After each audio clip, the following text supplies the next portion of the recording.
Hi there and welcome back to my channel. My name's Kenny. I'm here every week to talk about movies. It's just what I do. This week I finally got around to watching a movie that I've been waiting to see for a while now. The King of Staten Island stars a couple of my favorite comedians, Pete Davidson and Bill Burr. It was slated to come out earlier this year in summertime of 2020, but thanks to COVID, it went right to video on demand where they had the audacity to charge $20 to rent it. Good Lord, that's a lot of money. How about I give you 88 cents and you let me scream in your ear? I don't have that kind of cash just to rent a movie. In fact, I could have been finished with that sentence halfway through it. I don't have that kind of cash. The price eventually dropped and I was finally able to sit down and watch it. And it's not perfect, but it was a good movie. Now's your chance to leave if you don't want any spoilers. Pete Davidson plays Scott, the son of a fireman who died in a hotel fire when Scott was just 7. Oh my god, your dad died? I'm so sorry. Don't be. It's fine. It's totally cool. He acts like it doesn't bother him, but in reality, it really tears him up inside. He misses his father, but he just doesn't have the ability to process painful emotions, so he turns to drugs to help him ignore his feelings. Look into my eye. I don't need therapy. And this tendency of avoiding feelings bleeds into just about every other aspect of his life, and he ignores just about anything that would normally cause him to feel anything emotional. For instance, when his sister graduates high school and is getting ready to move away for college, everybody else is telling her about how much they're going to miss her, but Scott just avoids being involved altogether. Hey, Claire, do you even want me at your graduation party? He also refuses to acknowledge the feelings he has for a girl that he's been seeing for a few months. I wouldn't want to, jeopardize our friendship. He's just not invested in anyone else, including himself. He's unmotivated to do anything, and at 24, he's still living at home with his mom. He sells drugs out of the basement. How much for 6 Xanax? He's pretty much a loser. And the movie has no problem telling us how awful Scott is as a person. He's really going nowhere. You look awful. He's kind of like you. If you didn't know him, you'd think he was a crack baby. I think I'm just stupid.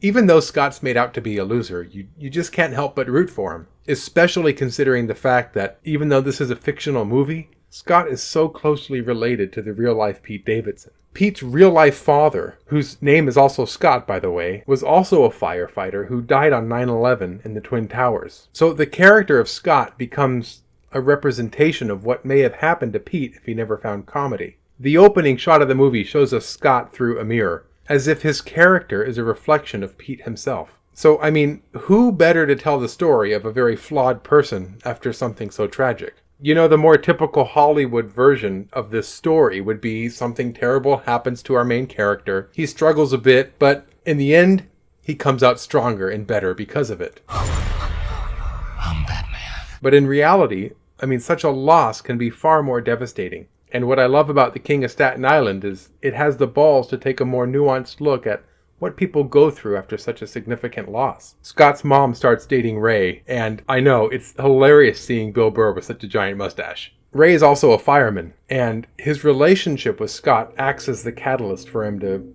at least begin to get closure with his feelings for the loss of his father. He spends a lot of time at the firehouse, and he gets to know all the firemen.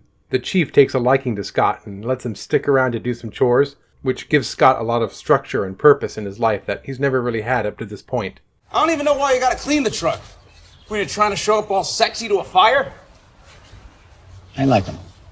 The chief, by the way, is played by Steve Buscemi, and he was actually a firefighter before he ever became an actor. And after the attacks of 9/11, he went back to his firehouse to volunteer. So knowing the real-life dynamic between Pete Davidson and Steve Buscemi made their relationship on the screen that much more impactful. Scott's able to finally get to know his father indirectly through the stories of these firefighters. Scott now, with the support of his new firefighter friends, gathers the courage to process his feelings about his dad. And that's pretty much the movie. Altogether, it's pretty good and worth a watch, but like I said before, it's not perfect, despite what the trailers look like.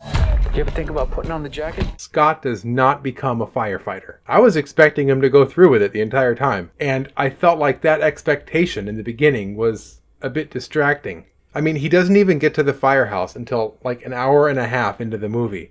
So for a huge portion of the movie, I was trying to connect the dots to something that would never happen. Even though he grew as a character, I never felt like we had full closure of what I was expecting. It wasn't until I watched it a second time that I felt good about the ending. Also, a lot of the scenes throughout the movie felt very contrived, and they seemed to be written in last minute just to kind of push the plot forward. For instance, we get a scene where Scott's begging his friends to let him give them a tattoo. I need somebody to tattoo. Come on, Rich, what about you, man? Don't even look at me, dude. Only to have the very next scene be, I want a tattoo. later he and his friends get a wild idea to rob a pharmacy. Well, his friends get caught, but he escapes with like no repercussions. I'm not gonna snitch on you, man. It feels like this pharmacy heist was just written in last minute as a way to get rid of his friends so they wouldn't be around anymore while he was spending time at the firehouse. Well, at least these scenes, as contrived as they were, served the plot. I mean, other scenes and characters seem to serve no purpose. We don't need to get the government involved into the situation. We can handle this together. I know this is going to sound weird when we're talking about, a tough guy from New York, but there wasn't enough crying in this movie. Scott's dealing with a lot of emotional pain in the beginning of this movie. When we meet him, his eyes are closed and he's racing down the highway. This guy clearly doesn't have a lot to live for. So seeing him go through such a breakthrough to be happy and hopeful by the end, it would have been nice to see him break down a time or two. There's a point where he goes on a ride-along to an apartment complex fire. I mean, you can see he's anxious here. And I'm pretty sure that this moment brought up a lot of feelings about his father. And by the way, having Steve Buscemi here tell him basically everything's going to be okay, I mean, what a genuinely touching moment. You're gonna be fine. They got this. Yeah, I know. I know it looks bad, but they know what they're doing. I was sure after this scene that we would get like some sort of an emotional breakdown from Scott, but we don't. It's business as usual, and the guys just all go and hang out at a bar. When Scott finally admits to his mother that he misses his dad, I thought for sure we'd see some tears. I missed her. Nope. Or here, when he finally confesses his love to the girl that he's been leading on for the entire movie. I love you. A lot. No. It's unfortunate. A lot of the momentum behind his growth as a character is halted by these moments void of any tears. I don't know, maybe I'm just getting sappy in my old age. King of Staten Island. It's a good one and worth the watch, especially for $5. A few problems here and there, but otherwise a genuine story about an asshole who becomes a not-so-bad guy. If you enjoyed my video, I hope you did, you stuck around to the end, click that like button. And while you're at it, subscribe. Thanks for watching, everyone. My name's Kenny, and until next time, let's not just watch movies, let's talk about them too.